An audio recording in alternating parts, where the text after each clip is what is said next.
बिस्मिल्लाहिर्रहमानिर्रहीम। अस्सलामुअलैकुम। आज एक नए वीडियो लेक्चर के साथ मोहम्मद साजिद। हमारा टॉपिक चल रहा है techniques used in cell biology, जिसमें हम लोगों ने introduction to microscopy already last video lecture में डिस्कस किया। आज हम लोग डिस्कस करेंगे माइक्रोस्कोप को इन डिटेल कि what is difference between simple and compound microscope, what is difference between electron microscope, SEM and TEM. Light और कंपाउंड माइक्रोस्कोप के दरमियान डिफरेंसेस मैंने लास्ट वीडियो लेक्चर में ऑलरेडी बता दिए थे। आज हम लोग माइक्रोस्कोपी यानी माइक्रोस्कोप को डिस्कस करेंगे। आल्दो हमने माइक्रोस्कोपी की definition introduction last video lecture में डिटेल से पढ़ा, लेकिन चूंकि माइक्रोस्कोप को पढ़ रहे हैं उसके लिए अगेन जर्नल सी definition of microscopy. Microscopy is the technique using microscope to view or study objects, those objects which can not seen by naked I.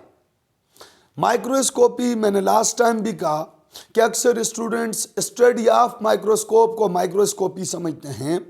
Study of microscope is not microscopy. Study by using microscope, study with the help of microscope is known as microscopy. तो इस microscope को use करके दूसरी चीज़ों को study करने का नाम है माइक्रोस्कोपी। माइक्रोस्कोप को स्टडी करने का नाम माइक्रोस्कोपी नहीं है। माइक्रोस्कोप को स्टडी करने का मतलब है कि उसकी पावर कितनी है, उसकी मैग्नीफिकेशन पावर, उसकी रेजोल्यूशन पावर, उसमें कौन से लेंस, उसमें कितने लेंस हैं, इसको कहते हैं स्टडी ऑफ माइक्रोस्कोप। अब हमारे पास माइक्रोस्कोप को माइक्रोस्कोप या माइक्रो ऑब्जेक्ट्स को माइक्रो ऑब्जेक्ट्स कहते क्यों हैं, ये वर्ड माइक्रो क्यों यूज होता है, वो ऑलरेडी हम लोगों ने लास्ट लेक्चर में डिस्कस किया। माइक्रोस्कोप हमने पढ़ा था टू टाइप्स हैं, light and electron. Light microscope की मेजर टू टाइप्स हैं, सिंपल माइक्रोस्कोप या सिंपल लाइट माइक्रोस्कोप और compound light microscope. Light microscope का दूसरा नाम है ऑप्टिकल माइक्रोस्कोप। तो ऑप्टिकल और light microscopes are of two type, simple and compound. Simple light microscope तो आप में से हर इंसान ने देखी है। ये सिंपली आपके पास है मैग्नीफाइंग ग्लास, कि आप लोग अक्सर देखते हैं आपकी लैब के अंदर जो सिंपल कोई ग्लास होता है जिसके थ्रू आप इमेज को एनलार्ज करते हैं, सिंगल लेंस होता है सॉरी, तो उसे कहा जाता है सिंपल माइक्रोस्कोप। या तो इसको फर्दर आसान कर दें तो जिन लोगों ने ग्लासेस पहनी होती हैं कन्वेक्स लेंस वाली, उनको जो है वो ऑब्जेक्ट्स क्लियरली नजर नहीं आते चूंकि उनका आई साइट वीक हो जाता है, तो वो ग्लासेस असल में मैग्नीफाइंग ग्लास हैं। जो ग्लासेस पहनी जाती हैं तो वो in fact type of simple microscope हैं, कि वो लोग जिनका आई साइट वीक हो जाए तो फिर उन्हें चीज़ें क्लियरली ऑब्जर्व नहीं होती, तो उसके लिए वो यूज करते हैं सिंपल माइक्रोस्कोप यानी लेंस। अब यहाँ पे आप सोचेंगे सर ने कहा है सिंगल लेंस, तो ग्लासेस में तो टू लेंस हैं। तो याद रखें सॉरी, कि हमारे पास जब आप दो लेंस को इस तरह यानी ग्लासेस के फैशन में आपस में जोड़ेंगे तो ये दोनों एक ही दफा सिंगल टाइम ऑब्जेक्ट का इमेज बनाएंगे। जब सिंगल टाइम ऑब्जेक्ट का इमेज बनेगा तो वो वन इमेज बनेगा। तो जब सिंगल टाइम इमेज बने, जब उनकी पैरेलल आपस में जो है वो कॉम्बिनेशन है, तो वो आपके पास वन इमेज ही कंसिडर होगा, वो वन लेंस ही कंसिडर होगा। सिंपली मेरे कहने का मतलब ये है कि आपकी आईज में टू लेंस हैं लेकिन वो काम करते हैं एज अ सिंगल, क्योंकि उनका स्क्रीन जो है वो पीछे दोनों का सिंगल है। इसी तरह ग्लासेस में टू लेंस हैं लेकिन वो वर्क करते हैं एज अ सिंगल, क्योंकि वो किसी भी ऑब्जेक्ट का जो मैग्नीफिकेशन करते हैं वो आपके पास होता है सिंगल टाइम। लेकिन जब यही चीज टू और मोर लेंस हो लेकिन वो बजाय पैरेलल के सीरीज में लिंक्ड हो, तो फिर वो किसी भी ऑब्जेक्ट का मोर देन जब वन टाइम इमेज को एनलार्ज करें तो उसे हम लोग कहेंगे compound microscope. Compound microscope means combination of two or more then to lens. अब हमारे पास जब हम कंपाउंड माइक्रोस्कोप की बात करते हैं तो मोस्टली आपके पास जो कॉमन माइक्रोस्कोप होती है उसमें टू लेंस होते हैं। टू लेंस में से एक लेंस होता है ऑब्जेक्टिव और स्टेज लेंस और दूसरा होता है आई पीस और आकुलर लेंस। अब हमारे पास ये एक स्केच है कंपाउंड माइक्रोस्कोप का। ये वाली माइक्रोस्कोप देखकर अक्सर स्टूडेंट चूंकि इसको कॉमनली देखते हैं तो कह देते हैं ये सिंपल माइक्रोस्कोप है। तो simple microscope simple magnifying glasses या ये जो आपने घड़ी वाले लोगों के पास देखो आंख पे ग्लास लगा के वो घड़ी को ठीक करते हैं, वो आपके पास होती है सिंपल माइक्रोस्कोप। ये है कंपाउंड माइक्रोस्कोप। कंपाउंड माइक्रोस्कोप को जब आप देखेंगे तो इसके टॉप के ऊपर होता है हमारे पास आई पीस। इस आई पीस में हमारे पास लगा होता है लेंस। ये लेंस रिमूवेबल होता है, हम अपनी जरूरत के मुताबिक पावर ऑफ लेंस की जो है वो आई पीस को इसके ऊपर अटैच कर सकते हैं। अब हमारे पास ये जो आई पीस है, इस आई पीस में मौजूद होगा ऑकुलर लेंस। तो याद रखना है कि एक लेंस मौजूद होगा आई पीस में जहां से हम देखते हैं और देखने वाली जगह होती है आई पीस और उसमें जो लेंस होगा वो होगा आई पीस। अब ये जो हमारे पास आई पीस है इसके नीचे होती है हॉलो बॉडी ट्यूब। ये जो हॉलो पोजीशन है इसका नाम है बॉडी ट्यूब। ये है बॉडी ट्यूब या सिंपली ट्यूब भी आप इसे कह सकते हैं। ये बॉडी ट्यूब को फिक्स करने के लिए या माइक्रोस्कोप को एडजस्ट करने के लिए यहां पे होता है कोर एडजस्टर। हमारे पास यहां पे होता है कोर एडजस्टर जिसके थ्रू आप माइक्रोस्कोप को एडजस्ट करते हैं ऑन एनी स्पेसिमेन। एडजस्टर यहां पे माइक्रोस्कोप में रेजोल्यूशन को बेहतर बनाने के लिए होगा फाइन एडजस्टर। फाइन एडजस्टर ये इस माइक्रोस्कोप का हैंगर है। ये यहां पे इंटरेस्टिंग चीज है कि यहां पे आपका पास होगा ऑब्जेक्टिव लेंस। ये आपका पास है ऑब्जेक्टिव लेंस जो ऑब्जेक्ट के पास है, या इसका दूसरा नाम होगा स्टेज लेंस। ऑब्जेक्टिव लेंस और स्टेज लेंस। तो यहां पे आपका पास है two type of lens, number one ocular lens, number two objective lens या स्टेज लेंस। यहां पे आप स्टेज है बना हुआ, इस स्टेज पे आप कोई भी स्पेसिमेन रखेंगे, कोई स्लाइड रखेंगे जिसको आप ऑब्जर्व करेंगे। इसके नीचे लाइट को एडजस्ट करने के लिए यहां पे मौजूद होगा मिरर। ये है मिरर जिसके थ्रू आप लाइट की जो है वो फॉल करते हैं, लाइट फॉल करते हैं ऑन इमेज जो है वो अपना ऑब्जेक्ट। तो ये आपके पास है कंपाउंड माइक्रोस्कोप का एक स्केच। अब हमारे पास यहां पे फॉर एग्जांपल ये स्पेसिमेन ए रखा है। स्पेसिमेन ए की जो ऑब्जेक्टिव लेंस है, ये ऑब्जेक्टिव लेंस ये इसकी मैग्निफिकेशन करके इसका बनाएगा लार्ज इमेज। उस लार्ज इमेज को याद रखें, आपने फिजिक्स में एक टर्म पढ़ी होगी वर्चुअल ऑब्जेक्ट। यहां पे रियल ऑब्जेक्ट है ए। इस रियल ऑब्जेक्ट ए का जब इमेज बनेगा तो वो इमेज वर्चुअल है, वो फिजिकली एग्जिस्ट नहीं करता। उस वर्चुअल को इमेज को यूज किया जाएगा as a virtual object by ocular lens, और ऑकुलर लेंस इस इमेज को अगेन आपके पास इनलार्ज करेगा। तो यहां पे देखें तो जो ऑब्जेक्ट है उसकी 2 टाइम मैग्निफिकेशन हो रही है। तो इसलिए जब 2 और मोर देन 2 लेंस होंगे तो जितने ज्यादा लेंस आपके पास सीरीज में अरेंज होंगे उतना ही टाइम आपके पास इमेज की क्या होती जाएगी, एनलार्जमेंट। तो जो आपके पास फिजिकल ऑब्जेक्ट है उसकी पहली दफा मैग्निफिकेशन करेगा ऑब्जेक्टिव लेंस या स्टेज लेंस, दूसरा नाम है इसका। इस इमेज को यूज करेगा ऑकुलर लेंस या eyepiece lens as a virtual object और उसकी करेगा अगेन मैग्निफिकेशन। अब हमारे पास ये है कंपाउंड माइक्रोस्कोप का प्रिंसिपल। अब माइक्रोस्कोप की मेजर टू कैरेक्टर्स और टू प्रॉपर्टीज हैं। Number 1 magnification, number 2 resolution.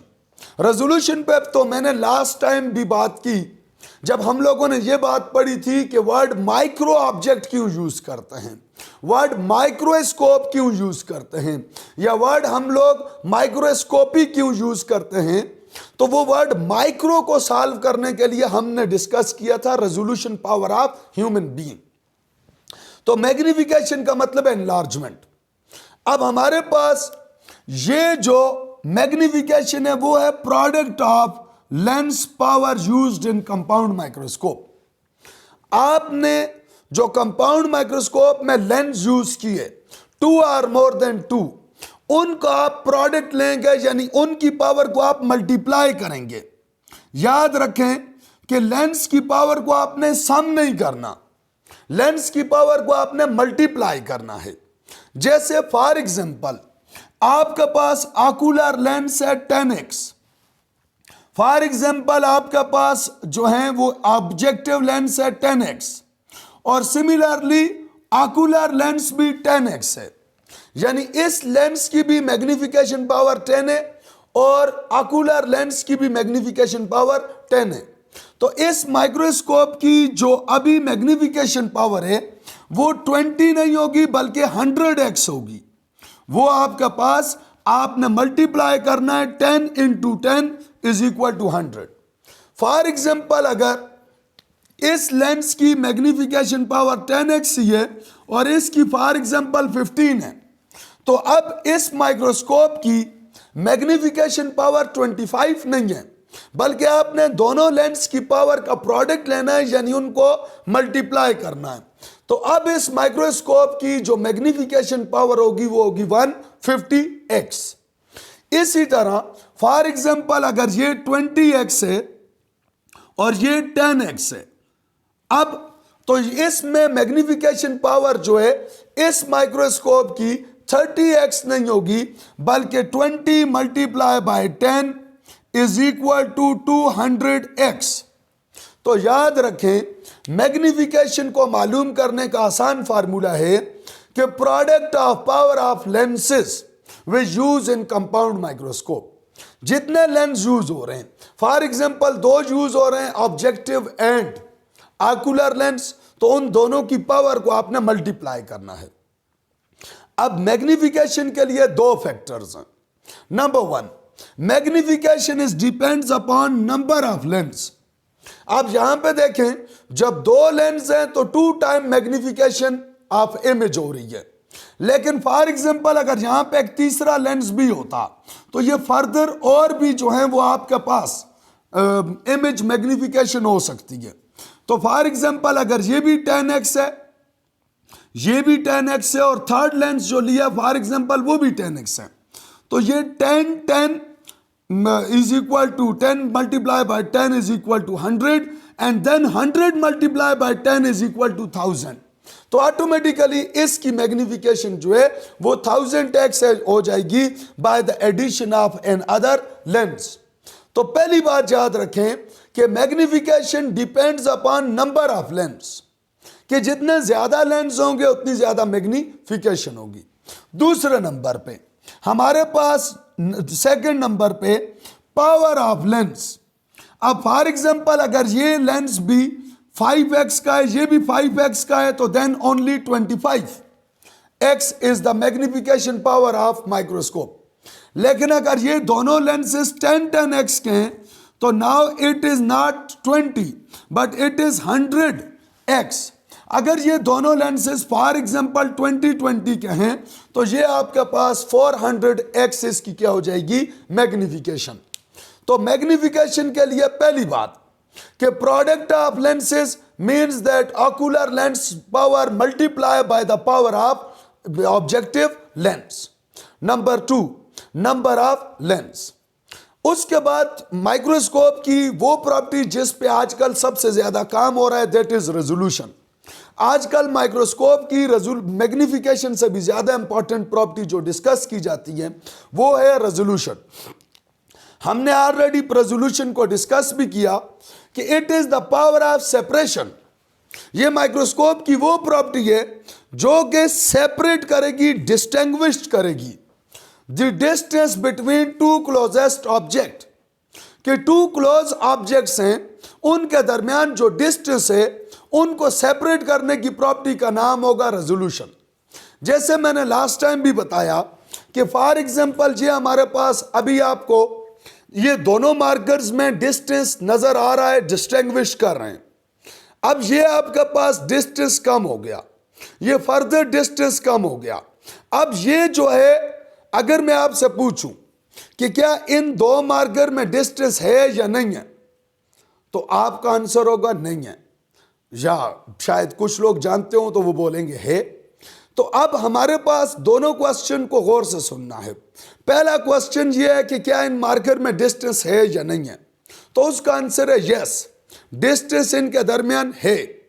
मैंने 100% मैच करके रखे हुए हैं, लेकिन फिर भी डिस्टेंस है। दूसरा क्वेश्चन ये है कि क्या इनके दरमियान डिस्टेंस नजर आ रहा है, तो उसका आंसर है नो, क्योंकि हमारी जो ह्यूमन आई है उसकी power of separation of distance between two closest object less than 0.1 millimetre है। तो इन दो मार्कर्स के दरमियान जो डिस्टेंस हमें नजर नहीं आ रहा, इसका मतलब यह है कि ये डिस्टेंस 0.1 मिलीमीटर से लेस है। अब अगर इन दो मार्कर्स को हम माइक्रोस्कोप में देखें और माइक्रोस्कोप इनके दरमियान हमें डिस्टेंस सेपरेट करके दे, तो वो जो सेपरेशन होगी यानी डिस्टेंस को सेपरेट करके हमें टू मार्कर सेपरेटली बताएगी, that property is known as resolution. तो ये बात आपने याद रखनी है। अब हमारे पास जो एक कॉमन कंपाउंड माइक्रोस्कोप है उसकी मैग्निफिकेशन पावर हमारे पास मोस्टली आप जो आर्टिकल्स पढ़ेंगे उनमें लिखा होता है 1000x, बाज बुक्स में 10,000x भी है, लेकिन मोस्टली आपको मिलेगा 1000x। और जो रेजोल्यूशन पावर है वो ऑलमोस्ट होती है 250 नैनोमीटर, यानी कि कंपाउंड माइक्रोस्कोप या लाइट माइक्रोस्कोप जो है वो आपके पास अप टू 250 नैनोमीटर तक अगर डिस्टेंस दो ऑब्जेक्ट्स के दरमियान मौजूद होगा तो उसे सेपरेट कर सकती हैं, वरना अदरवाइज अगर इससे लेस डिस्टेंस होगा तो फिर वो कंपाउंड माइक्रोस्कोप के लिए भी सिंगल ही होगा, उसके दरमियान जो सेपरेशन नहीं कर सकेगी। अब आपके सिलेबस में इलेक्ट्रॉन माइक्रोस्कोप का भी माइनर सा इंट्रोडक्शन है। इलेक्ट्रॉन माइक्रोस्कोप का आपकी बुक में 2 टाइप्स ऑफ इलेक्ट्रॉन माइक्रोस्कोप को मेंशन किया होगा। नंबर 1 transmission electron microscope, TEM, T for transmission, E for electron, M for microscope. Transmission electron microscope. Number 2 S for scanning, scanning electron microscope. इसको commonly Tim and SIM भी पढ़ा जाता है। तो ट्रांसमिशन इलेक्ट्रॉन और स्कैनिंग इलेक्ट्रॉन माइक्रोस्कोप में basic difference किस चीज का है? बेसिक डिफरेंस है एनालिसिस, कि जब आप इन दोनों माइक्रोस्कोप के साथ ऑब्जर्वेशन ऑफ ऑब्जेक्ट करेंगे तो आप कैसे उसे एनालाइज कर सकते हैं। तो याद रखें ट्रांसमिशन इलेक्ट्रॉन माइक्रोस्कोप में इवन आप इंटरनल स्ट्रक्चर्स को भी स्टडी कर सकते हैं, जबकि स्कैनिंग इलेक्ट्रॉन माइक्रोस्कोप में आप जस्ट ओनली सरफेस को स्टडी करेंगे। याद रखना है दोबारा कि transmission electron microscope used to study the internal structure of any object, while the scanning electron microscope used to the surface of any object. Number 2 nature of image, कि इन दोनों में जो इमेज बनेगा उसका नेचर क्या है। तो ट्रांसमिशन इलेक्ट्रॉन माइक्रोस्कोप का जो इमेज होगा वो 2 डायमेंशनल होगा, जैसे आपको बोर्ड पे X axis and Y axis में इमेज नजर आता है। लेकिन स्कैनिंग इलेक्ट्रॉन माइक्रोस्कोप का जो इमेज होगा वो होगा 3 dimensional, X axis, Y axis and Z axis based. तो याद रखना है ये सबसे बड़ा डिफरेंस है। अक्सर यही एमसीक्यूज आ जाता है कि what is difference between the image formation of scanning and transmission electron microscope. तो transmission electron microscope 2 dimensional image like a picture, और scanning electron microscope 3 dimensional image. अब हमारे पास मैग्निफिकेशन। अब मैग्निफिकेशन यहां पे जो मैंने लिखा है वो 50 मिलियन। मैंने ये जो डेटा उठाया ये 2018 के पेपर से, रिसर्च पेपर से, जबकि आपके सिलेबस में होगा कि magnification power of electron microscope is 10 million. हमारे पास हमारे पास जो है वो जो मैग्निफिकेशन पावर है वो है 10 मिलियन। मैंने 2018 के पेपर से उठाया, ये ऑलमोस्ट जो है वो हमारे पास इसमें मेंशन था 50 मिलियन टाइम्स, कि ये हमारे पास 50 मिलियन टाइम्स तक जो है वो मैग्निफिकेशन ऑफ इमेज कर सकती है। जबकि स्कैनिंग इलेक्ट्रॉन माइक्रोस्कोप की जो मैग्निफिकेशन पावर है वो है 2 मिलियन। तो ये बात आपने याद रखनी है।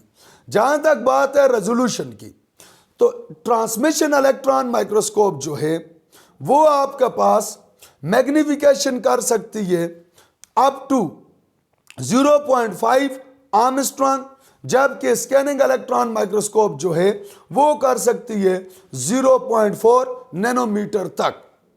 तो ये नहीं, यहां पे जरा थोड़ा सा चेंज कर लें। ये आपके पास मैग्निफिकेशन कर सकती है 0.4 नैनोमीटर तक, और ये स्कैनिंग इलेक्ट्रॉन माइक्रोस्कोप 0.5 आर्मस्ट्रॉन्ग तक। तो यहां तक था हमारे पास microscopy and types of microscope. Hopefully आपने लर्न किया होगा। Thank you very much.